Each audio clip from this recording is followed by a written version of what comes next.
का स्वागत है। हर रविवार हम भगवत गीता पे चर्चा करते हैं, लेकिन इस रविवार पे एक विशेष विषय पे चर्चा करने का निर्णय लिया था। वो है प्रेम का क्या अर्थ होता है, what is meaning of love. और आज के जो स्पीकर थे इस ग्रेस दामोदर देवेंद्र प्रभु, कुछ कारणवश वो नहीं आ पाए, तो उनने मुझे आग्रह किया कि आप इस विषय पे कुछ बोलिए। वैसे मुझे पता नहीं है, फिर भी प्रयास करूँगा। प्रेम क्या है सही मायने में हम सभी किसी को भी नहीं पता है, क्योंकि प्रेम सबसे शुद्ध अवस्था है। किसी भी जीव अनुभव, कोई भी जीव अनुभव कर सकता है, वो सबसे शुद्ध अवस्था है, वो है प्रेम। इस संसार में हम सभी लोग उसी प्रेम के खोज में अलग अलग संबंध बनाते हैं, सगे संबंधियों के साथ और मित्रों के साथ, लेकिन वो प्रेम ज़्यादा समय तक टिकता नहीं और हमें उस प्रेम के अंत में दुख भी मिलता है, क्योंकि क्षणिक है। तो हर एक संबंध जो हम रखते हैं उस मतलब इस भौतिक जगत में उस प्रेम के पीछे दुख मिलता है। इसीलिए ऐसे विषयों की चर्चा की जाती है मंदिरों में कि हमें प्रेम क्या है, सही असली प्रेम क्या है, उसका मतलब अर्थ पता चले। वैसे आप बोलोगे मंदिर में इन सब चीज़ों का क्या फ़ायदा। वैसे भगवत गीता का उद्देश्य यही है। भगवत गीता का उद्देश्य क्या है? प्रेम। लेकिन प्रेम किनसे करना है? कोई बता सकता है हाथ ऊपर करके? प्रेम किससे करना है? कृष्ण भगवान से करना है। हाँ, तो भगवत गीता में भगवत गीता का उद्देश्य अंत में यही है कि हम भगवान श्री कृष्ण से हमारा जो खोया हुआ प्रेम है उसे, या सोया हुआ प्रेम है जो सो रहा है, उसे जागृत करें। वैसे भगवत गीता यदि कोई पढ़ता है तो मोस्ट ऑफ द टाइम्स आप में से आप लगभग 40-50 लोग होंगे, सभी के घर पे भगवत गीता होगी, लेकिन अधिकतर लोगों को भगवत गीता नहीं समझ में आई होगी। अधिकतर लोगों को, कितने लोगों को भगवत गीता समझ में आ रही है जब पढ़ रहे? हाथ ऊपर करिए। 2 लोग हैं, पूरे विश्वास से बोल रहे हैं, ठीक है। 4 लोग, ठीक है। लेकिन बोलना काफ़ी आसान है, भगवत गीता के उपदेशों को समझना कठिन है। भगवत गीता एक बहुत ही गहरा संवाद है भगवान कृष्ण और अर्जुन के बीच में। वैसे आप देखोगे काफ़ी ध्यानपूर्वक तो अर्जुन जो है भगवान के मित्र थे। मित्र के रूप में बचपन से कृष्ण के साथ उन्होंने समय बिताया था, और जब भगवत गीता कहा गया था तब अर्जुन खुद शॉक हो गए थे इतनी सारी जानकारी सुनकर कृष्ण के मुख से, क्योंकि कृष्ण ने अर्जुन को अनेक ऐसे रहस्य बताए जो बचपन से, समझ रहे हो आप, आपका कोई एक मित्र है जिसके साथ आप बचपन से खेलते आ रहे हो, लंगड़ी खेल रहे हो, फुटबॉल खेल रहे हो, क्रिकेट खेल रहे हो, और अचानक से कुछ सालों बाद आप उनको बोलते हो कि आप मेरे गुरु बन जाओ। आपका मित्र ही है, आपके उम्र का ही है लगभग, और फिर आपका वो गुरु बन जाता है और आपको विराट रूप दिखाता है कि उसी के शरीर में सभी पूरे ब्रह्मांड स्थित है, उसी के शरीर में ग्रह है, उसी के शरीर के अंदर सभी देवी देवता समाहित है। इस तरह से अर्जुन खुद भी शॉक हो गया था। तो ये जो संबंध है अर्जुन और कृष्ण के बीच में, वो सखा का संबंध है, वो एक मित्र का संबंध है। और पूरी भगवत गीता बोलने के बाद अर्जुन आखिरी में यही बताते हैं कृष्ण को कि मैं पुनः आपके साथ वो मित्र वाला ही संबंध रखना चाहता हूँ। मैं नहीं चाहता कि मैं आपको भगवान मानूँ, या फिर मैं आपको महान भगवान के रूप में आपकी आराधना करूँ। अर्जुन उससे संतुष्ट नहीं थे। तो इन चीज़ों को समझना बहुत ज़रूरी है। हम मंदिर आते हैं तो हमें लगता है हाँ, भगवान कोई एक बहुत महान पुरुष है और भगवान की आराधना करना बहुत आवश्यक है, और भगवान की आराधना करने से हमारी इच्छा पूरी होगी। तो ये उसी तरह से है जिस तरह से कुछ दूसरे धर्मों में या क्रिश्चियन धर्मों में लोग चर्च जाते हैं और चर्च में जाकर प्रार्थना करते हैं कि भगवान मुझे आप मेरा डेली ब्रेड दीजिए, हर दिन की मेरी खाने की व्यवस्था कीजिए। तो भगवान को पिता के समान हम हमेशा हर चीज़ मांगते हैं कि भगवान मुझे ये दीजिए, भगवान मुझे वो दीजिए, मेरी ये इच्छा पूरी करिए। इस तरह से स्वाभाविक सभी का मतलब एक दृष्टिकोण रहता है जब वो मंदिर आते हैं कि भगवान कोई महान पुरुष है और वो हमारी इच्छा पूरी करेंगे।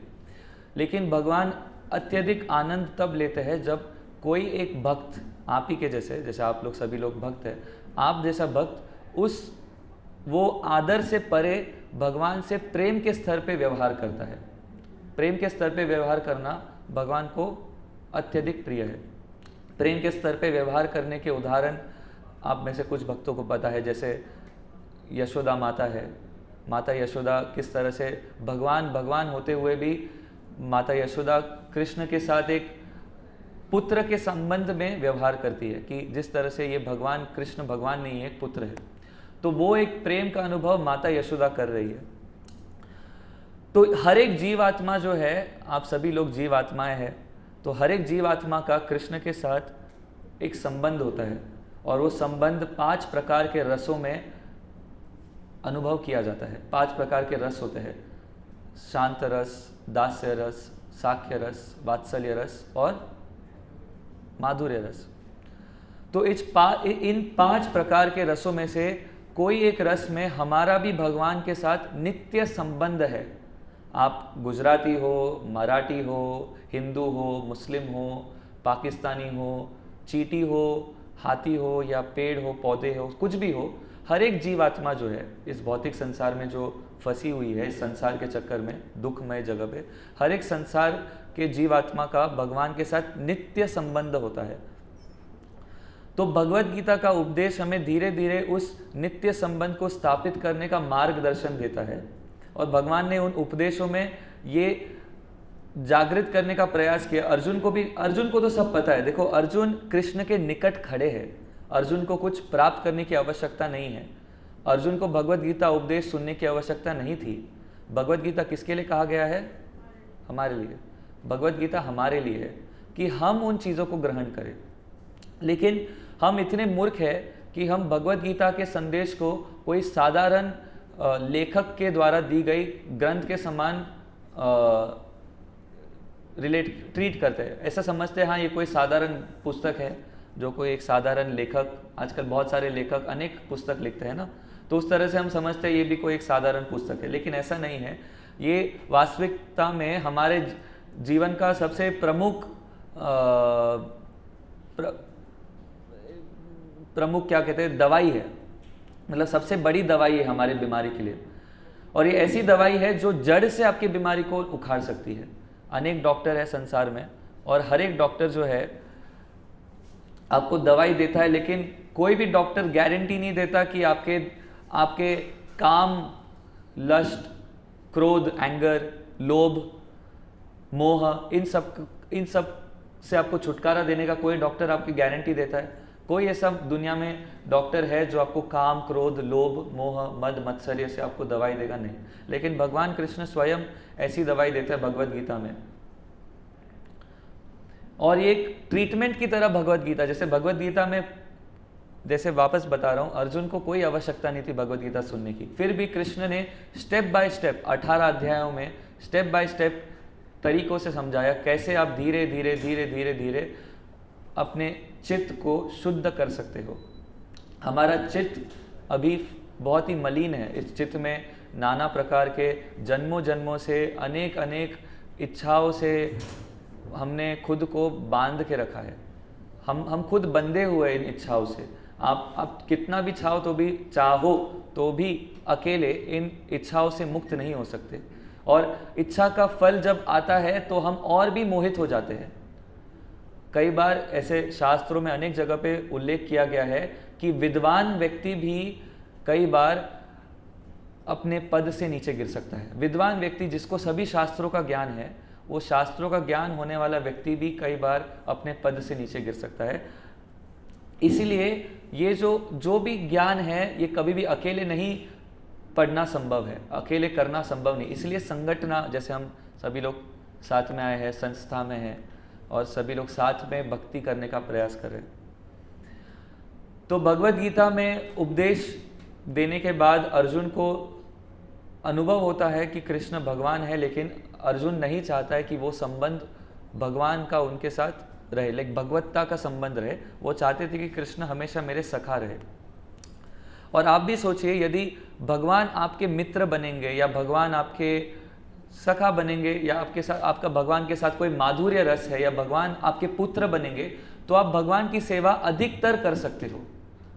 आप भगवान की सेवा और करोगे। जैसे कोई एक पुत्र रहता है तो वो पिता से सेवा लेता है, तो भगवान का पुत्र बनने से अच्छा भगवान का पिता बनने वाला स्तर है, भगवान का पिता बनना ज़्यादा अच्छा है।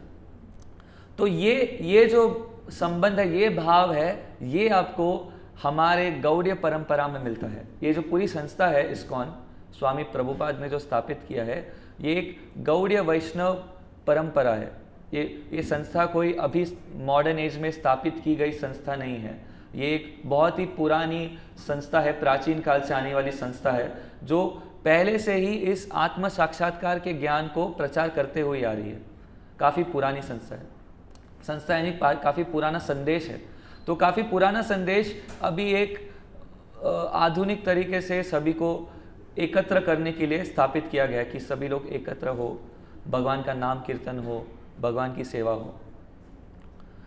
तो ये जो संदेश है क्या है? संदेश यही है कि हमें निरंतर भगवान से प्रेम करना है और निरंतर भगवान की उपासना करनी है और निरंतर प्रयास करना है, क्योंकि इस जन्म में हमने और पिछले जन्मों में इतना पाप किया है कि तुरंत भगवान से हमारा संबंध स्थापित होना संभव नहीं है। हमें समय लगेगा, हमें पुनः हमारा संबंध जागृत करने के लिए, पुनः हमारे स्वरूप को जानने के लिए समय लगेगा, लेकिन जो प्रयास है उसे निरंतर जारी रखना काफ़ी ज़रूरी है। हम देखते हैं अनेक लोग मंदिर से जुड़ते हैं, आते हैं, 1-2 दिन कथा सुनते हैं, 1-2 माला ज़रूर करेंगे, लेकिन वो निरंतर करना उनके लिए कठिन हो जाता है और निरंतर करना कठिन हो जाता है और अंदर से कमज़ोर पड़ जाता है चीज़ें करते रहने के लिए। जब हम संसार में बाहर रहते हो, मंदिर के बाहर आप जाओगे तो तुरंत हम पूरी तरह से मोहित हो जाते हैं माया में और माया जगत में। तो इसलिए भगवान ने 18 अध्यायों में एक विज्ञान के रूप में समझाया अर्जुन को, कैसे ये संपूर्ण जगत विज्ञान के द्वारा समझा जा सकता है, एक आध्यात्मिक विज्ञान के द्वारा समझा जा सकता है। और सबसे प्रथम शिक्षा जो अर्जुन को भगवान ने दी वो है कि हम ये शरीर नहीं है, हम क्या है? आत्मा। हम आत्मा है, हम ये शरीर नहीं, हम आत्मा है। और ये सबसे परम ज्ञान है और प्रथम ज्ञान है जो सभी को हमारे चित्त में या ब्रेन में फिट करना चाहिए। इसे बारंबार चिंतन करना चाहिए कि हम ये शरीर नहीं है, हम क्या है? आत्मा। और केवल इतना ही नहीं कि हम आत्मा है, हम आत्मा भगवान के नित्य दास है, हम आत्मा नित्य सेवक है भगवान के।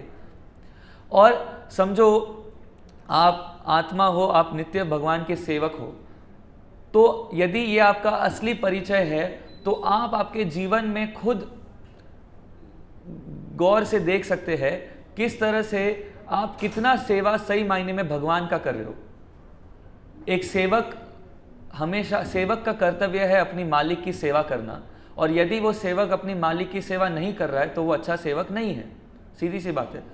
तो इसी तरह से यदि आत्मा अपना कर्तव्य पूरा नहीं कर रही है, भगवान का सेवा नहीं कर रही है, तो वो सेवक द्रोही है, यानी वो सेवक सही सेवक नहीं है, बुरा सेवक है। और इसीलिए हम इस संसार में नाना प्रकार के सुख और दुख भोग करते हैं। हम अनेक प्रकार के सुख और दुख भोग करते हैं क्योंकि हम हमारे असली अवस्था में स्थित नहीं है।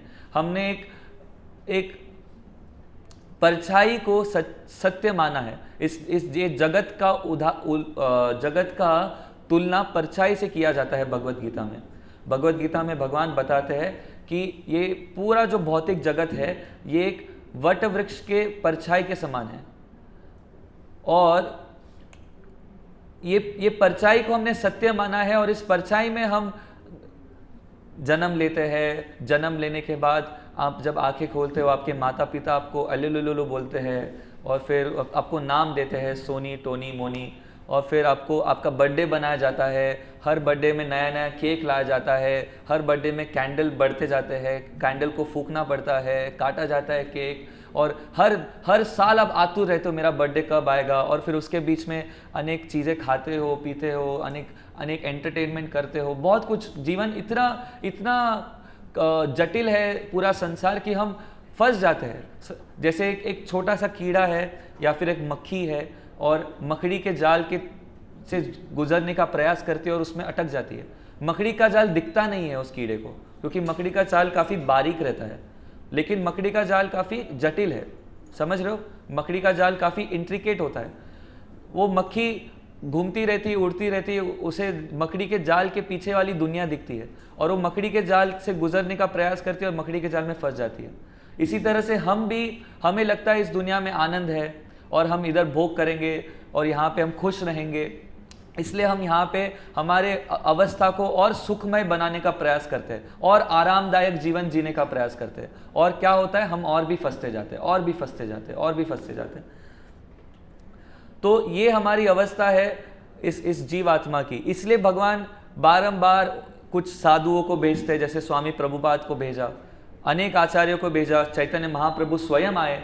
इस तरह से भगवान बारंबार अपना संदेश देते हैं भगवद गीता। इसलिए भगवान ने शास्त्र भी यहाँ छोड़े हैं। शास्त्र का प्रमुख उद्देश्य यही है कि हम जैसे बद्ध लोगों को पुनः संपूर्ण विज्ञान पता चले, इसलिए शास्त्र यहाँ पे उपलब्ध है। तो इस संस्था का प्रमुख उद्देश्य यही है कि जितने भी लोग यहाँ आते हैं, जितने भी दर्शनार्थी भगवान श्री कृष्ण का दर्शन करते हैं, वो केवल भगवान श्री कृष्ण का दर्शन ही ना करे, उसके अतिरिक्त भगवान श्री कृष्ण के दिए गए उपदेशों का भी पठन करे और उपदेशों को समझने का प्रयास करे, तभी हमारा जीवन सरलता रूप में हम बिता सकते हैं, नहीं तो बहुत कठिन है ना। हम भगवद गीता में और स्वामी प्रभुपाद भी अनेक जगह पे उल्लेख करते हैं किस प्रकार से हम तीन क्लेशों से बारंबार हम उलझे हुए हैं, 3 गुणों में फंसे हुए हैं। इस सभी की जानकारी होनी चाहिए। जब आपको एक जानकारी मिलती है कि ये रास्ते पे जाना खतरा है, तो व्यक्ति खुद को रोक सकता है कि हाँ, यहाँ नहीं जाना चाहिए। तो हम सभी को जानकारी ले लेनी चाहिए कि हाँ, ये यहाँ जाना खतरा है। और यदि आप अकेले खुद को नहीं रोक सकते, तो आपको किसी का हाथ पकड़ना होगा, जैसे साधुओं का हाथ पकड़ना होगा। आप ऐसे मत समझिएगा कि इस मंदिर में आते ही आप सब इस कथा सुनते ही आपके हृदय में संपूर्ण परिवर्तन होगा और मैं अकेले संसार में जी सकता हूँ और मैं भगवान का अच्छा भक्त बन सकता हूँ। भगवान का भक्त बनना और भगवान का निरंतर स्मरण करना कोई आसान बात नहीं है, उसके लिए बहुत परिश्रम की आवश्यकता है। लेकिन आपने अगर निश्चय कर लिया है तो भगवान उस निरंतर स्मरण को सरल बना देते हैं। सिर्फ आपके निश्चय की कमी है। आपने निश्चय कर लिया है कि मैं इस संसार में सुखी रहूँगा, इसलिए आप संसार में फंसते जाते हो।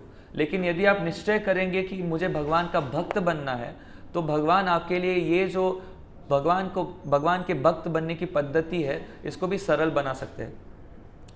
तो आप सभी से निवेदन है कि आप लोग इस मंदिर आते हैं,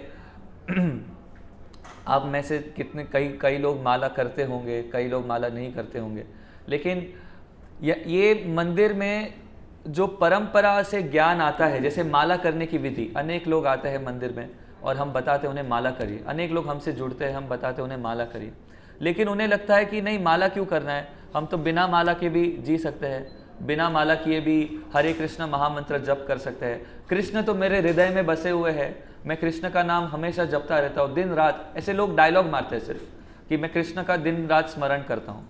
आप कभी भगवद गीता वितरण करने जाइए, लोग बोलेंगे भगवद गीता मेरे पास है, और क्या कर रही है, पढ़ी हुई है। पढ़ते नहीं है।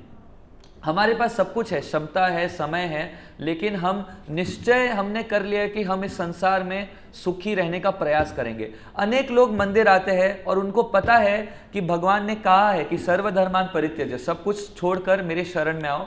फिर भी लोगों को लगता है नहीं, मैं ट्राई करके देखूंगा इस संसार में सुखी होने का। आई कैन डू इट, मेरे पास है वो, मैं अनोखा हूं। इतने लाखों लोग हैं इस संसार में, फिर भी मैं एक अनोखा आदमी हूं जो मैं ट्राई करके देखूंगा। तो इसको क्या कहते हैं, पता है आपको? हाँ, कोई सही जवाब दिया?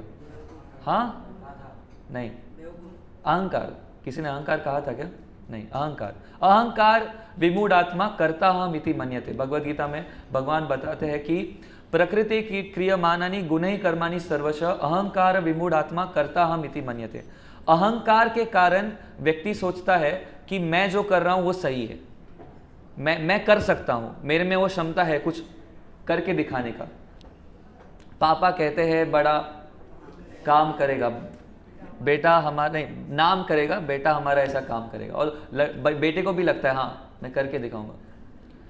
लेकिन इस संसार में आप देखो, नाम कमाना मुश्किल नहीं है, नाम क्या है उसकी जानकारी होनी चाहिए। आज हमारा जो विचारधारा है केवल इतना ही सीमित है कि भौतिक संसार में प्रगति करो और भौतिक सुख प्राप्त करो। भौतिक यानी जो भी मटेरियलिस्टिक है, लेकिन वो ही सब कुछ नहीं है, उसके परे भी एक आध्यात्मिक जीवन है आप सभी का।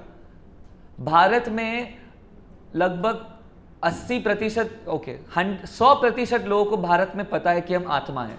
सभी ने सुना है कि हम आत्मा हैं, लेकिन लगभग 90% या उससे भी ज़्यादा लोगों को पता नहीं कि कैसे, कौन आत्मा है, मैं आत्मा हूं तो कैसे आत्मा हूं, और कुछ अनुभव नहीं है उस चीज़ का। सिर्फ जानकारी पता है, सुना है कान से कि हम आत्मा है, लेकिन आत्मा है तो आत्मा क्या है, कैसी दिखती है, उसका क्या स्वरूप है, उसके बारे में कोई जानकारी नहीं है। और भारत में कोई साधु, कोई राजनेता या कोई व्यक्ति इस जानकारी का प्रचार नहीं कर रहा। सभी लोग ये बताते हैं कि आपको कैसे अच्छा खाना है, कैसे अच्छा सोना है, कैसे पीवीआर जाना है, कैसे शॉपर शॉप जाना है, ये सब शॉपर स्टॉप जाना है, ये सब की जानकारी प्रचुर मात्रा में लोग बाहर दे रहे हैं। प्रचुर मात्रा में, प्रचुर मतलब प्रचुर। मंदिर से एक स्टेप बाहर लो, आपको सामने होर्डिंग दिखेगा निविया क्रीम, और एक स्त्री रहेगी वो ऐसे निविया क्रीम लगाओ, और ऐसे अनेक चीज़ें हैं। फिर खाद्य पदार्थ, ये खाओ वो खाओ। सिर्फ यही मनुष्य जीवन, तो मानव जीवन का जो मन है इसी के लिए केंद्रित बनाया गया है। केंद्र यही दिया है कि आप खाओ, खाते रहो। एक चार्वक मुनि थे, चार्वक मुनि बोलते थे कि आप घी पियो। वो थोड़े नास्तिक थे चार्वक मुनि, वो बोलते थे आप घी पियो, चोरी करो, कर्जे में लो, कैसे भी लो, सिर्फ घी पीते रहो। जीवन में घी पीना ही जीवन का उद्देश्य है, ऐसे बोलते थे वो चार्वक मुनि। थोड़े नास्तिक थे वो। तो ऐसे हमारी अवस्था है, हम सोचते हैं कि कुछ नहीं, जीवन में यही करना है, संसार में सुखी करना है, हमारे बीवी बच्चों को सुखी करना है, माता पिता को सुखी करना है, और खुद को भी सुखी करना है। स्वामी प्रभुपाद बताते थे कि हम हर प्रकार से इंद्रियों को संतुष्ट करना चाहते हैं। इंद्रियां सभी को पता है क्या होती है, सेंसेस। हर प्रकार से इंद्रियों को संतुष्ट करना चाहते हैं, और यदि हम हमारे इंद्रियों को संतुष्ट नहीं करेंगे तो हम दूसरे के इंद्रियों को संतुष्ट करेंगे, हमारे माता पिता के इंद्रियों को संतुष्ट करेंगे, हमारे भाई बहन के इंद्रियों को संतुष्ट करेंगे, हमारे बीवी बच्चों के इंद्रियों को संतुष्ट करना ही जीवन का उद्देश्य नहीं है। वो इंद्रियों के पीछे जो आत्मा है वो रो रही है अंदर से, और इंद्रियां संतुष्ट होती ही नहीं आपकी, वो सबसे बड़ी बात है। आप अगर ध्यानपूर्वक देखेंगे आपकी इंद्रियां कभी संतुष्ट नहीं होती। कुछ लोग हमारे साथ थे, कल हम एक कथा पढ़ रहे थे महाराज ययाति की। ये काफ़ी भागवतम 9वें स्कंद में ये महाराज ययाति की कथा आती है। तो महाराज ययाति एक बहुत ही अच्छे राजा थे, और शॉर्ट में कथा बता रहा हूँ। उनकी शादी हुई एक स्त्री से, शुक्राचार्य के बेटी से, देवयानी और ययाति की शादी होती है, और देवयानी के साथ अनेक सखियाँ आती है उनके साथ, और बहुत कुछ गड़बड़ होता है। 9वां स्कंद पढ़ेंगे आपको पता चलेगा, बहुत कुछ चीज़ें होती है। आखिरी में ययाति को शाप मिलता है कि आपको बूढ़ी अवस्था मिल जाएगी और देवयानी जवान रहेगी, और आपको यदि युवा अवस्था चाहिए तो आपको युवा अवस्था चेंज करना, एक्सचेंज में लेनी पड़ेगी अपने पुत्र के साथ। अपने पुत्र, जो उनके पुत्र यंग थे, तो उन पुत्रों के साथ एक्सचेंज करना पड़ेगा उनकी युवा अवस्था को।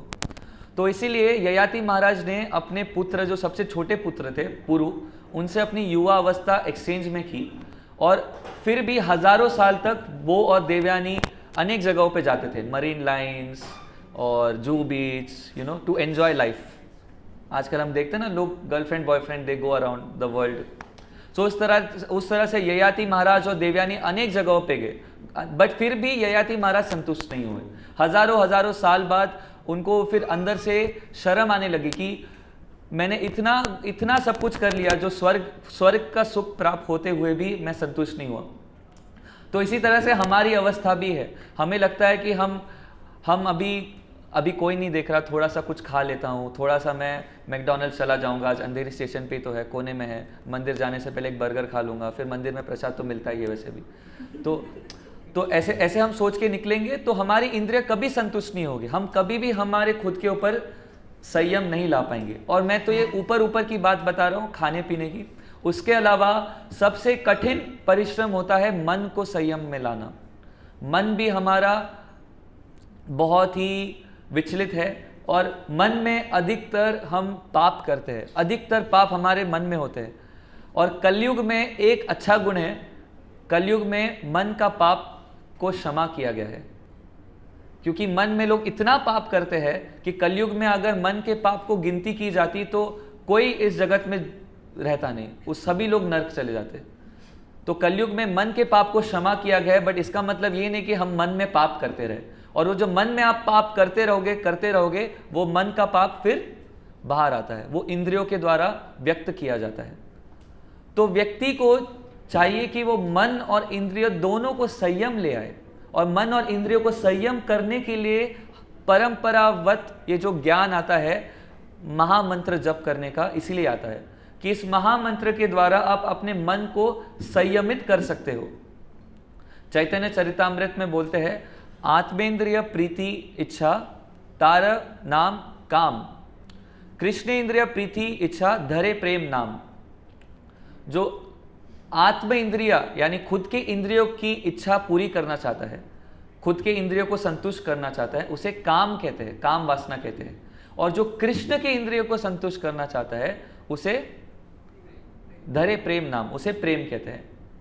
आप सभी लोग पुरुष स्त्री को पुरुष से आकर्षण होता है, पुरुष को स्त्री से आकर्षण होता है, और सभी लोग सोचते हैं कि हाँ इस प्रकार से हम इस जगत में प्रेम अनुभव करेंगे। लेकिन जब एक पुरुष एक स्त्री के साथ रहता है और एक स्त्री एक पुरुष के साथ रहने लगती है तो उसे समझ में आता है कि ये प्रेम नहीं है। उन्हें धीरे अनुभव होने लगता है कि कितना स्वार्थ भरा हुआ होता है हर एक के हृदय में, और कितना कठिन है किसी के साथ पूरा जीवन बिताना, कितना परिश्रम लगता है। इसलिए इस श्लोक के अंतर्गत हमें समझ में आता है कि आत्मेंद्रिय प्रीति इच्छा तार नाम काम, कृष्ण इंद्रिय प्रीति इच्छा धरे प्रेम नाम। यदि हम कृष्ण की इंद्रियों को संतुष्ट करने का प्रयास करेंगे तो हमें असली प्रेम अनुभव होगा। एनीवे अंग्रेजी में कहते हैं, जब एक लड़का एक लड़की से मिलता है, लड़की एक लड़के से मिलते हैं तो उन्हें पेट में बटरफ्लाइज महसूस होते हैं। सुना है बटरफ्लाइज? ऐसे मूवीज सभी ने देखी है, हृदय हल्का हो रहा है और एकदम ऐसा अनुभव हो रहा है कि मैं इस जगत में हूँ ही नहीं, एकदम, है ना? हाँ उड़ रहा है, व्हाटएवर, ऐसे सब चीज़ें अनुभव होते हैं। सोचिए, हम इस जगत में हम जो कुछ देख रहे हैं, जैसे पहले भी हमने इसका उल्लेख किया, ये जगत भगवान के धाम की केवल एक परछाई है। और इस जगत में यदि प्रेम हमें इस क्षणिक आनंद का अनुभव दे रहा है, तो आप असली प्रेम जब करेंगे कृष्ण के साथ तो कितना आनंद अनुभव हो सकता है। आपको सिर्फ एक थोड़े समय के लिए कुछ आनंद में अनुभव होता है। यदि हम किसी से कुछ प्रेम करने का प्रयास करते हैं तो हमें कुछ क्षणिक आनंद इस भौतिक जगत में अनुभव होता है, परछाई में ऐसा अनुभव होता है। तो असली जब हम किसी से प्रेम करेंगे तो कितना आनंद अनुभव हो सकता है। तो आप सब प्रयास करिए भगवान से प्रेम करने का, और जब आप प्रयास करेंगे तब आपको पता चलेगा कितना मैं खुद से ज्यादा प्रेम करता हूं और भगवान से नहीं। और जो लोग यहाँ पर आते हैं और कहते हैं हाँ मैं भगवान से प्रेम करता हूँ, हाँ मैं भगवान की भक्ति करता हूँ, वो अधिकतर लोग मूर्ख है, सॉरी बट वो लोग मूर्ख है। क्योंकि ये संभव नहीं है। यदि भगवान से प्रेम होने के अनेक लक्षण भी है, हमें कोई भी चीज को बिना प्रामाणिकता के सिद्ध नहीं करना चाहिए, इसलिए शास्त्र पढ़ना काफी जरूरी है, शास्त्र की जानकारी होना काफी जरूरी है। शास्त्र के बिना आप असहाय हो, अंधे के समान हो। शास्त्र हमारे एक समान लाठी के समान है। आप अंधे हो और आपको लाठी और सहारा शास्त्र है, और साधु है उस अंधे का सहारा जो हाथ पकड़ कर लेके जा रहा है। तो साधु, शास्त्र, गुरु, ये तीनों चीजों की आवश्यकता होती है। यदि आप शास्त्र नहीं पढ़ेंगे तो आपको बिल्कुल जानकारी नहीं मिलेगी किस तरह से आप इस संसार में फंसे हुए हो। यदि आप भगवत गीता नहीं पढ़ोगे, भागवतम नहीं पढ़ोगे, अनुभव से नहीं सीखोगे। इतने अभी जैसे मैंने वो महाराज ययाति का उदाहरण दिया, महाराज ययाति की कथा त्रेता युग में आती है। त्रेता युग में लोगों ने प्रेम करके और ऐसे इस सांसारिक प्रेम करके धोखा खाया है। त्रेता युग में, सत्य युग में, द्वापर युग में, फिर भी हम कलयुग में प्रयास करने का प्रयास करते हैं, प्रेम करने का प्रयास करते हैं, क्योंकि हमें लगता है कि हाँ मैं कर सकता हूं, मैं अनोखा हूं, मैं कुछ स्पेशल हूं। हर एक व्यक्ति आईने में देखेगा तो उसे लगता है, मतलब यही हुआ कि हर एक व्यक्ति आईने में देखता है तो उसे लगता है सबसे सुंदर कौन है, मैं हूं। ये इसे कहते हैं अहंकार। व्यक्ति जब सच्चाई नहीं देख पाता और जब अहंकारवश मोहित हो जाता है, उसे लगता है कि मैं सर्वश्रेष्ठ हूं, और वो भगवान को भूल जाता है। भक्ति सिद्धांत सरस्वती ठाकुर, ये जब जो नाम है, भक्ति सिद्धांत सरस्वती ठाकुर, भक्ति वेदांत स्वामी प्रभुपाद, ये कोई साधारण नाम नहीं है। यदि आप सही मायने में खुद कुछ प्रगति करना चाहते हो तो इन आचार्यों के विषय में सुनो, कैसे इन्होंने जीवन भगवान को समर्पित किया है। तो ये बताते थे कि एक भी क्षण यदि हम भगवान या गुरु को भूलते हैं, इसका मतलब हम चोर है, हम चोरी कर रहे हैं। कोई भी क्षण समझते हो, एक सेकंड होता है, सेकंड का भी छोटा भाग होता है क्षण, समझ रहे हो? क्षण का जो डिवीजन है वो एक सेकंड से भी कम है। हमें, हाँ, माइक्रो सेकंड बोल सकते हैं। तो हमें एक क्षण भी भगवान को नहीं भूलना है, एक क्षण। और भगवान को नहीं भूलना मतलब क्या, हमें पता होना चाहिए भोक्ताराम यज्ञ तपसाम सर्वलोक महेश्वरम सूर्यदा सर्वभूतानाम, कि भगवान इस संपूर्ण सृष्टि के असली भोक्ता भगवान है, हम नहीं हैं। हम बिल्कुल भोग नहीं कर सकते। ये इंद्रिया जो है, ये भौतिक शरीर की में एक अवस्था है। आत्मा और शरीर में अंतर है, आप में और इस शरीर में अंतर है। इस आत्मा को सिर्फ एक प्रकार से लगता है कि वो आनंद ले रही है, बट वो आनंद अनुभव बिल्कुल नहीं करती, उसे कुछ अनुभव नहीं होता है आनंद इस संसार में। तो हमें इस क्षणिक अवस्था को असली अवस्था नहीं माननी चाहिए। इस भौतिक शरीर को नहीं मानना चाहिए कि ये भौतिक शरीर मेरा असली परिचय है। और हर एक क्षण हमें स्मरण होना चाहिए कि हम भगवान के नित्य दास है, और मेरा असली कर्तव्य है भगवान की सेवा करना। और काफी सरल है भगवान की सेवा करना।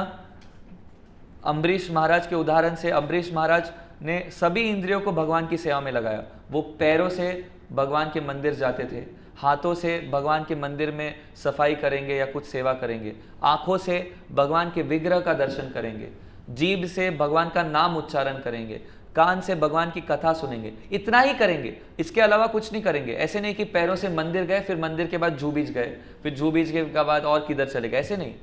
मंदिर और फिर उनका जो भी कर्तव्य है, सभी के जीवन में भगवान ने कर्तव्य दिए गए हैं। पुरुष का पुरुष कर्तव्य है, स्त्री का स्त्री कर्तव्य है, और पुरुषों में भी अनेक अनेक कर्तव्य होते हैं। कोई क्षत्रिय है, कोई ब्राह्मण है, अभी के अवस्था में कोई स्टूडेंट है, कोई टीचर है, कोई फैमिली मैन है। सभी का अलग अलग कर्तव्य है, लेकिन उन कर्तव्यों को करते हुए भी केंद्र भगवान होने चाहिए, केंद्र भगवान होने चाहिए, ये मत भूलो। आप लोग में से अनेक लोग प्रश्न पूछ सकते हैं, प्रभु जी बट हम कैसे करें, भगवान को केंद्रित कैसे लाए? कुछ कठिन नहीं है, आप ला नहीं रहे हो, आपको सब कुछ पता है, आप कर नहीं रहे हो। Point is that Bhagavad Gita आपके घर पे है, 24 घंटा आपको दिया जा रहा है, समय आपके पास है, माला आपको दी जा रही है, मंत्र आपको दिया जा रहा है, आपको सिर्फ करना है। उसकी कमी आप कर नहीं रहे हो, आप डरते हो। अनेक लोग आध्यात्मिक चीज़ों में प्रवेश करने से डरते हैं। अनेक लोग खुद के मन से कुछ कुछ विचार करते हैं, प्रभु जी मैं ऐसा हूँ ना, प्रभु जी मैं वैसा हूँ ना, प्रभु जी मेरा ये है, मेरे को ये बीमारी है, वो है। ये सब शरीर के लिए है, आत्मा के लिए नहीं है। आत्मा और शरीर में अंतर है। आप आध्यात्मिक चीज़ों को शारीरिक दृष्टिकोण से मत देखिए। आध्यात्मिक चीज़ें जितना आप करते जाएंगे उतना आपको बल मिलेगा, और वो बल आपको असंभव चीज़ें करने के लिए भी मदद कर सकता है। जिस तरह से स्वामी प्रभुपाद 70 साल की आयु में पाश्चात्य देश में गए। 70 साल के वर्ष में कोई जा सकता है अकेले वेस्ट में? जब स्वामी प्रभुपाद अमेरिका जा रहे थे जहाज में, उनको 3 हार्ट अटैक आए। हाँ, मैंने 3 सुना ही नहीं भाई। उन्हें 3 हार्ट अटैक आए, और जब वो उतरे बॉस्टन हार्बर, जब वह उतरे न्यूयॉर्क में, वहां पर उनके साथ कोई नहीं था, उन्हें कोई जानता नहीं था। और उतरते ही उन्होंने एक कविता लिखी कि किस तरह से ये भगवान आपके संसार में किस तरह से इन लोगों ने, ये पूरा जो जगत है अमेरिका जो है वो रजोगुण और तमोगुण से भरा हुआ है। कितना रजोगुण है? रजोगुण समझ में आता है आपको क्या होता है? पैशन। रजोगुण है, तमोगुण है। कितना रजोगुण और तमोगुण इस देश में भरा हुआ है। और फिर भी प्रभुपाद अकेले, इतने पवित्र व्यक्ति अकेले उस जगह पे गए, अकेले उन्होंने सहन किया। वो लोग, कई लोगों ने प्रभुपाद से उनका टाइपराइटर चोरी किया, कितना मतलब क्या बहुत कुछ घटनाएं घटी है। और ये सब करते हुए भी स्वामी प्रभुपाद ने इतनी बड़ी संस्था स्थापित की, अनेक लोगों के हृदय परिवर्तन किए। क्यों संभव है? क्योंकि उन्हें आध्यात्मिक बल मिला। और यही उनके पद चिन्हों पे जो चलते हैं, जो स्वामी प्रभुपाद ने जैसे बताया है वैसे, आजकल हमारे मंदिर के भी कुछ लोग स्वामी प्रभुपाद के बताए गए चीज़ों को भी डिविएट करते हैं। स्वामी प्रभुपाद ने जो चीज़ बताई है उसके विरुद्ध नहीं जाना चाहिए हमें। जो चीज़ बताई है वैसे हमें चीज़ करनी है। उसमें भी एक अलग अहंकार है। आध्यात्मिक जगत में भी अलग अहंकार लोग करते हैं, क्योंकि अहंकार बहुत ही सूक्ष्म है। हम दास नहीं, हम शिष्य नहीं, हम गुरु बनना चाहते हैं सभी लोग।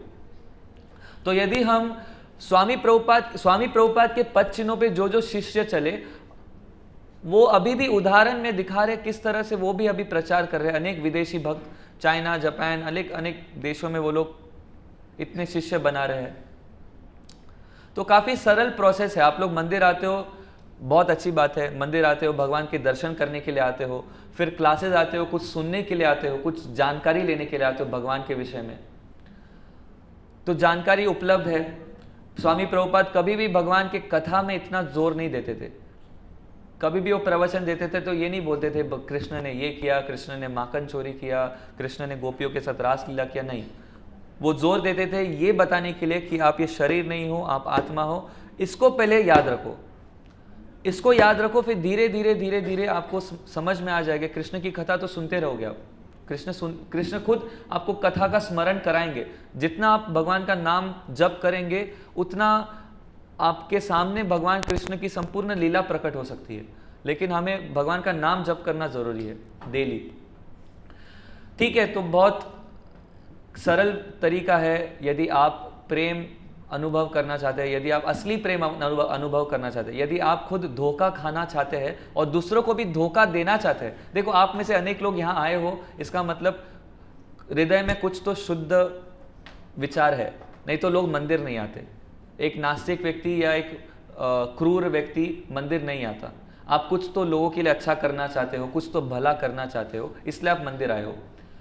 लेकिन आप जो कुछ भी करना चाहते हो मार्गदर्शन के अंतर्गत करो, बिना मार्गदर्शन के मत करो। और यदि आप दूसरों को धोखा नहीं देना चाहते हो, क्योंकि आप यदि सही जानकारी नहीं दोगे दूसरों को, तो आप दूसरों को भी धोखा दे रहे हो। तो दूसरों को यदि धोखा नहीं देना चाहते हो तो परंपरा में जैसा ज्ञान मिल रहा है वैसा ही ज्ञान दूसरों को भी बताओ और खुद आचरण करो। पहले खुद आचरण करो, पहले खुद भगवान का नाम माला जप करो, पहले खुद जल्दी उठो, जल्दी सो। स्वामी प्रभुपाद ने पूरा प्रोग्राम दिया है, morning programme, evening programme. Morning में क्या आरती गानी चाहिए, मॉर्निंग में क्या स्मरण करना चाहिए, कौन से पुस्तक पढ़ने चाहिए, क्या पढ़ना चाहिए, कैसे हमारा भाव होना चाहिए। स्वामी प्रभुपाद के लगभग 3000 प्रवचन हैं और 60 से अधिकतर ज़्यादा पुस्तक है। इतने सारे पुस्तक, इतने सारे प्रवचन किसके लिए बनाए? हमारे लिए बनाए ना। तो हमें प्रयास, ये जीवन में आपको पढ़ना मुमकिन नहीं है, लेकिन उन्होंने एक जीवन में लिख कर, प्रवचन देकर, सब कुछ इतना बड़ा संस्था बनाकर चले गए।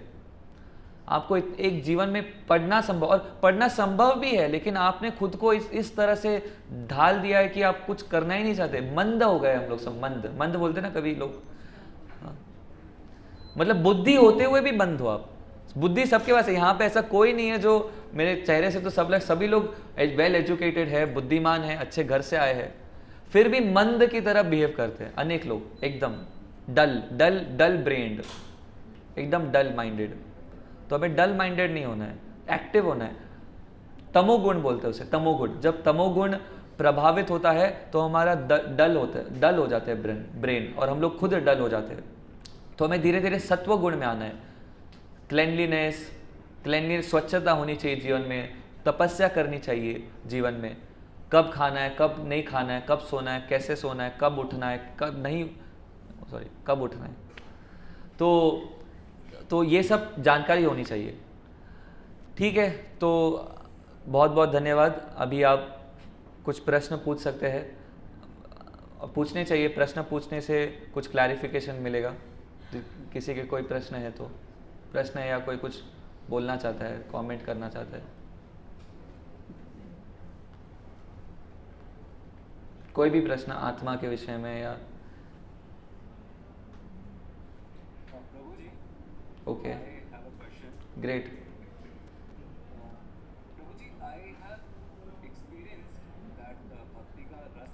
वो बोल रहे हैं उन्हें अनुभव हुआ है कि भक्ति का रस अनुभव हुआ है, आनंद महसूस होता है जीवन में, आराधना करने में, लेकिन मैं परिवार के साथ रहता हूँ। एक सेकंड,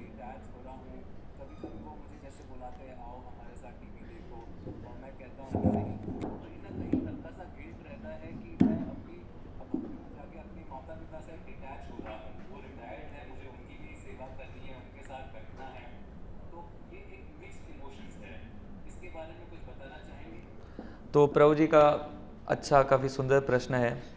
ये एक व्यक्तिगत प्रश्न है। वो पूछ रहे हैं कि मेरे जीवन में मेरे माता पिता रिटायर्ड जीवन जी रहे हैं और मुझे उनका ख्याल रखना है, ये कर्तव्य है। और मैं, मतलब वो हमारे कक्षा में उन्हें जानता हूँ, तो वो कक्षा हमारे सुनते हैं, तो उनको पता है कि आध्यात्मिक कर्तव्य की जानकारी भी वो ले रहे हैं। Is it right? यही है ना प्रश्न आपका?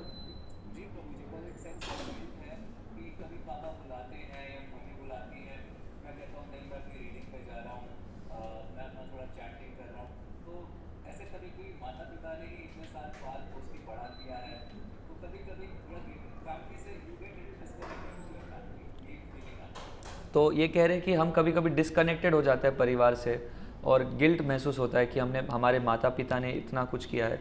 तो सही मायने में बताऊं तो मैं आपके भावनाओं को पूरी तरह से आदर देता हूं। मेरे स्वयं के माता पिता है ऑफ कोर्स, तो मैं भी उनके संपर्क में हूं, और हमें उनका ख्याल रखना ये हमारा कर्तव्य है, स्वाभाविक है। लेकिन भगवान इसीलिए एक प्रकार से भगवान ने हमारे लिए एक शर्त के समान कुछ प्रस्तुत किया हमारे सामने कि आप यदि सब कुछ छोड़कर मेरे पास आओगे, भगवान कहते हैं, तो मैं आपको समस्त पापों से मुक्त करूंगा। तो भगवान एक्चुअली चाहते हैं कि हम सब कुछ छोड़कर उनके पास जाए। कई बार हमें लोग मिलते हैं तो पूछते हैं क्या भगवान ने कहा है घर छोड़कर ब्रह्मचारी बनने के लिए? लोग पूछते हैं ऐसे। तो हाँ, भगवान ने कहा है। भगवान ने भगवद गीता के 18वें अध्याय के 66 नंबर श्लोक में कहा है ये चीज़ कि आपको सब त्याग कर भगवान की पूर्णता से शरण में आना जरूरी है। लेकिन लोक विचार के संबंध में अगर आप देखेंगे, लोक विचार यानी in the eye of public और in the eye of morality समझता है सबको? तो मोरालिटी के विचार में हमें हमारा कर्तव्य करना भी आवश्यक है कि हम जो भी हम रोल प्ले कर रहे हैं, as a son, as a daughter, as a father, वो रोल प्ले करना ज़रूरी है, लेकिन साइड बाय साइड हमारा, if you ask the percentage, 75% we should be inclined spiritually and 25% और 60% we should be inclined spiritually, 40% we should, मतलब basically more towards spirituality, and yes we should do our duties, what ever duties we are, मतलब जो भी हमें duty मिला है, कर्तव्य मिला है, हमें वो करना ज़रूरी है, बहुत ज़रूरी है, क्योंकि इन द लोगों की आंखों में आप भक्त हो, और अगर भक्त कभी रूड नहीं होता, समझ रहे हो, भक्त क्रोधित व्यक्ति नहीं है, कि भक्त क्रोधी व्यक्ति नहीं है कि वो सब कुछ छोड़कर सिर्फ भगवान का भजन करता है, और मतलब समझ रहे हो, वी आर नॉट फैनेटिक, हम लोग इस तरह से व्यवहार नहीं करते, हमें सभी लोग भगवान के अंश हैं, जैसे जिस प्रकार से आप भगवान के अंश हो, आपके माता पिता भी भगवान के अंश हैं, तो हमें प्रयास करना है कि उन्हें भी हम भगवान की ओर कैसे ले जाए, उन्हें भी भगवान का प्रसाद भोग लगाकर उन्हें भी खिलाना है, और ये हमारे कर्मों का फल है, जो अलग अलग प्रकार की अवस्था में हम परिस्थिति में हम जीते हैं, वो हमारे कर्मों का फल है। जैसे मेरे कर्मों में था कि समहाउ मैं छोड़कर आश्रम ज्वाइन कर सकता था, तो मैंने ज्वाइन किया। आपके कर्मों में है कि आपको माता पिता का ख्याल रखना है, तो आपको रखना होगा। तो इस प्रकार वो सभी को कर्मों का फल तो सहना है, सहते हुए भक्ति में दृढ़ता होनी चाहिए। ये हमारा जो सहना है, हमारी जो परिस्थिति है, कुछ भी नहीं है। अनेक भक्त, जैसे हम सुनते हैं प्रहलाद महाराज, पांच पांडव जो है, कितने कठिन परिस्थिति में थे, तो उन्हें कितना कठिन समस्या अनुभव हो रहा था। हमें तो कुछ भी अनुभव नहीं हो रहा, हमारी अवस्था तो उनसे अधिक बेहतर है। तो इतना कुछ कठिन है नहीं, यदि आप प्रामाणिक गुरु के मार्गदर्शन में हैं, और स्टेप्स लेते रहने चाहिए। ऐसे नहीं कि हम उसी अवस्था में हैं, धीरे धीरे 16 माला करिए, माला बढ़ाइए, कुछ नियम पालन करिए, गुरु के मार्गदर्शन में रहिए, गुरु की सेवा करिए, माता पिता को धीरे धीरे, अगर आप नहीं समझा सकते तो फिर किसी प्रकार की कक्षा में जोड़िए, या उन्हें कुछ वीडियो दिखाइए, या फिर कुछ नहीं तो एक माला करने के लिए प्रेरित करिए। अगर वो भी नहीं तो प्रसाद बनाकर माता पिता को खिलाइए। प्रसाद तो खा सकते हैं, ऐसा कहते हैं सब कुछ फेल हो सकता है लेकिन प्रसाद कभी नहीं फेल होता, समझ रहे हो। प्रसाद इज द अल्टीमेट थिंग। अधिकतर लोग ये इस चीज़ को जानते हैं। मंदिर आना है तो किसके लिए, मतलब ये आपकी बात नहीं है, मैं बचपन से मैंने खुद को देखा है। बचपन से मैं कोई भी मंदिर, मैं ये मंदिर बचपन से आ रहा हूँ, तो मैं इस मंदिर में हलवा खाने के लिए आता था बचपन से।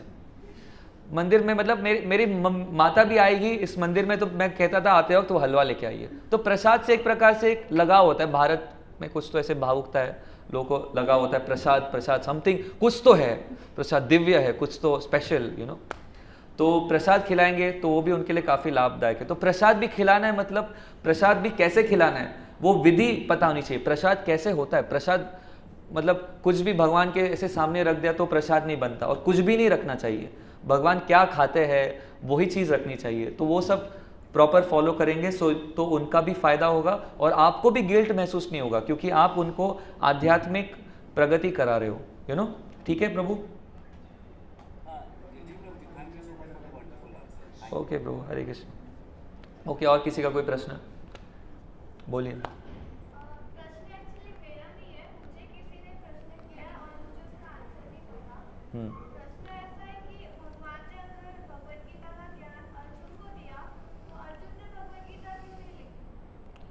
भगवत गीता उनको सुनाई गई थी, तो उस समय पे कुरुक्षेत्र के युद्ध स्थली में व्यास देव भी थे, और 7 प्रकार के लोग जो है, 7 प्रकार के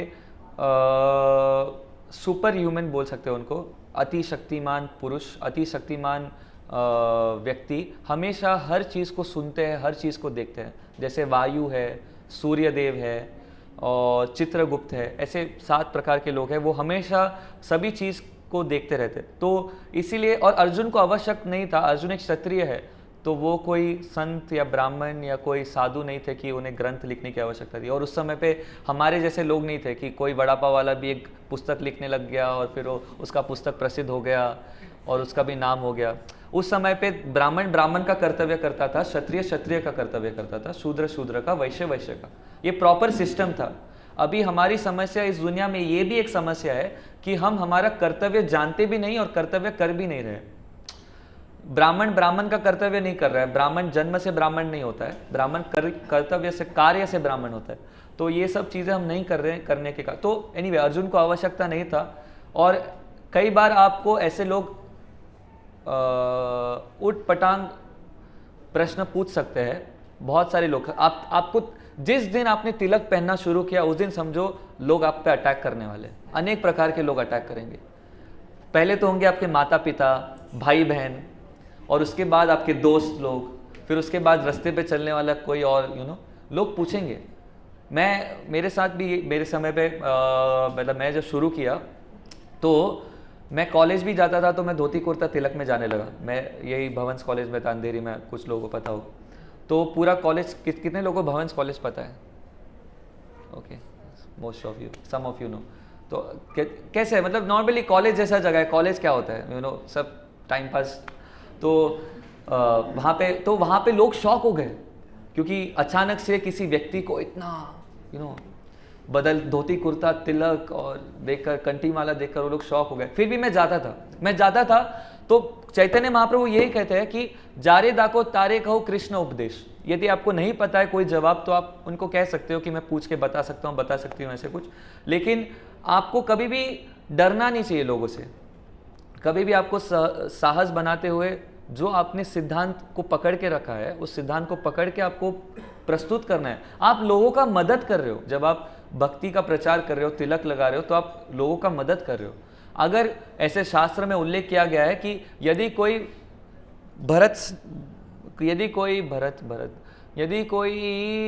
निंदा करते हुए भी कृष्ण का नाम लेते हैं, video call ended because connection was lost.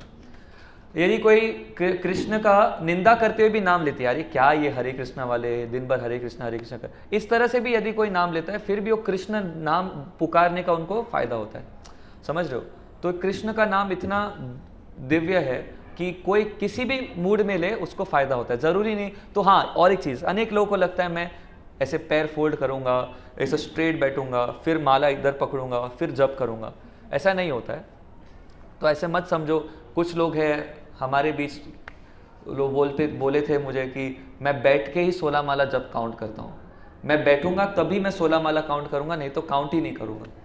Anyway, तो ऐसे सब नहीं होता है। आप चलते हुए भी माला कर सकते हो, सोने से पहले माला कर सकते हो, आप स्कूल जा रहे हो, कॉलेज जा रहे हो, वर्क जा रहे हो, माला करते करते जाओ। आपको निरंतर भगवान का नाम जप करना है। पता नहीं, अचानक से समझो आप ट्रेन में जा रहे हो, अचानक से ट्रेन क्रैश हो गया और आप भगवान का नाम जप नहीं कर रहे हो, और तब भी आप सोच रहे थे कुछ और, असाइनमेंट के विषय में या कुछ और सोच रहे थे, जो भी आप सोच रहे थे, तो आपका अगला जन्म वैसा ही बनेगा। अगला जन्म आपको दोबारा वो असाइनमेंट पूरा करने के लिए आपको पुनः जन्म लेना पड़ेगा। समझ रहे हो? वो असाइनमेंट पूरा करने, क्योंकि आपको असाइनमेंट में इतना ये था। हाँ, जो भी है, असाइनमेंट के प्रति इतना आसक्ति है लोगों को, तो इसलिए निरंतर कृष्ण से आसक्ति उन्हें, मार्ग से प्रति आसक्ति है। सो ये सब के लिए पुनः जन्म मत लो। अभी एक जन्म मिला है, मनुष्य जन्म मिला है, बुद्धिमान हो, कैसे ना कैसे मंदिर आए हो।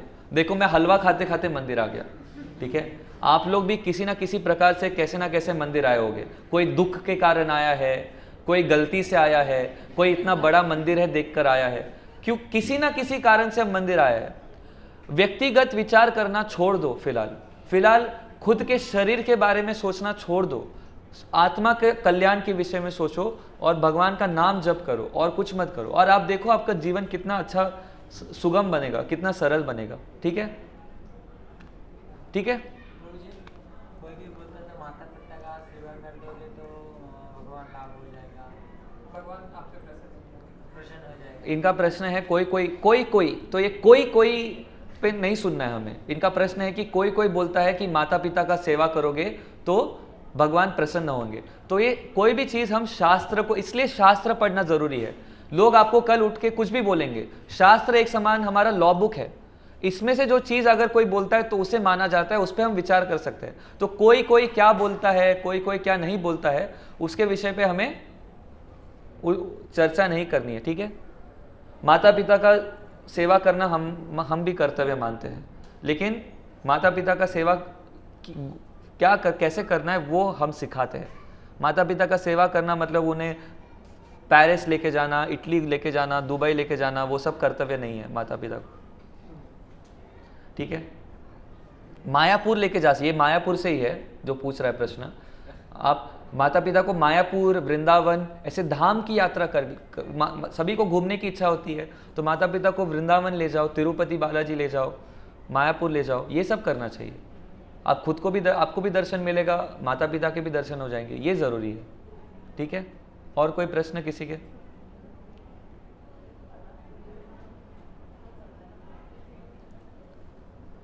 हाँ, प्रभु जी, एक सेकंड पूछिए। प्रश्न ये कि आत्मा का कोई रूप है?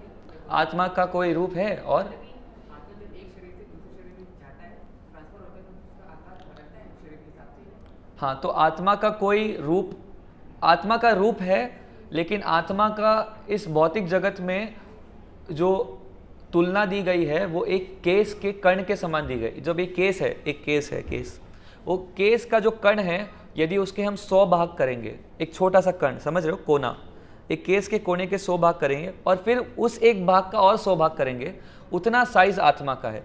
वो इतनी छोटी सी आत्मा जो दिख भी नहीं सकती नाकों से, वो इस पूरे शरीर को चलायमान बनाती है। और ये आत्मा के ऊपर एक सूक्ष्म कवरिंग है, वो है मन, बुद्धि और अहंकार का। ध्यान से सुनिए सभी लोग, ये आत्मा के ऊपर मन, बुद्धि और अहंकार का एक सूक्ष्म कवरिंग है। तो जब मृत्यु होती है तो मन और बुद्धि और अहंकार के साथ वो आत्मा ट्रैवल होती है। तो ये मन, बुद्धि और अहंकार शेप लेते हैं दूसरे शरीर में जाते हो। आत्मा शेप चेंज नहीं करता, आत्मा का स्वरूप एज इट इज रहता है। मन, बुद्धि और अहंकार जब लेकर जाती है, समझो मैं अभी चींटी के शरीर में समझो जा रहा हूँ अगला जन्म, तो मैं चींटी के मतलब आत्मा बहुत कण छोटी सी है, तो वो चींटी के शरीर में मन लेके जाता है, मन, बुद्धि, अहंकार उसको उसमें लेके जाता है। तो मन, बुद्धि, अहंकार शेप चेंज करता है। ओके, ठीक है, बहुत बहुत धन्यवाद। हाँ, एक प्रश्न और है, रुको, सॉरी। हाँ प्रभु जी, तो जैसे अभी मेरा शेड्यूल जो है वो दिन भर का बहुत बिजी हो गया, तो खाली 16 माला कर पा रहा हूँ मैं, और बाकी रीडिंग और हियरिंग नहीं हो पा रहा है, तो क्या करना चाहिए? प्रभु जी पूछ रहे हैं मैं केवल 16 माला कर पा रहा हूँ, रीडिंग हियरिंग नहीं कर पा रहा हूँ, क्या करना चाहिए? रीडिंग हियरिंग करना चाहिए, और करना चाहिए, समय निकालो। समय 24 घंटा सबके पास है। अभी ऐसा कोई प्रश्न पूछेगा तो ऐसा देखो, अगर मैं सही में दयालु रहता तो मैं बोलता चलो यार तू एक काम कर, मेरे 24 घंटे में से 4 घंटे तू रख, ठीक है। ऐसा तो है नहीं, समझ रहे हो? एक सेकेंड।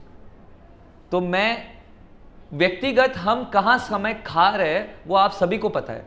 मैं अभी पर्सनली सभी के जीवन में नहीं आने वाला हूँ, देखने वाला हूँ। कितना समय आप आईने के समय सामने बिताते हो, पहले वो देखो। कितना समय आप आईने के सामने हाँ, खुद को सुंदर देखने में समय बिताते हो, कितना समय मोबाइल में बिताते हो, इधर उधर की बातें करने में बिताते हो। समय बहुत सबके पास है। समय का जो बहाना है ना वो पुराना है बहुत, वो काम नहीं आता है। क्योंकि मेरा जो समय जाता है वो कॉलेज में जाता है, क्योंकि कॉलेज में व्यर्थ में समय जा रहा है। ठीक है, वो हम व्यक्तिगत बात करेंगे उस विषय में, ठीक है। प्रभु जी, कोई काम करते करते तो जप नहीं कर सकते, तो ऐसे नाम, भगवान का नाम स्मरण करेगा तो जब माला नहीं करेगा तो ऐसे स्मरण करेगा तो भगवान। ये सब व्यक्तिगत प्रश्न है, हम व्यक्तिगत बात करेंगे, ठीक है। आप सभी को माला करना चाहिए, कोई भी बहाना नहीं चलेगा। काम नहीं हो रहा, काम है, वर्क में बिजी हूँ, मेरा कॉलेज बिजी है, ठीक है, कॉलेज में बिजी हूँ या असाइनमेंट है, ये है, ये सब बहाना है। आप सब कुछ एडजस्ट कर सकते हो। 16 माला करने के लिए भगवान ने अधिक समय दिया है, कुछ कठिनाई नहीं हो सकती।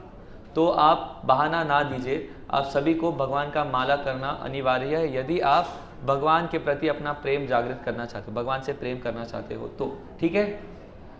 हरे कृष्णा।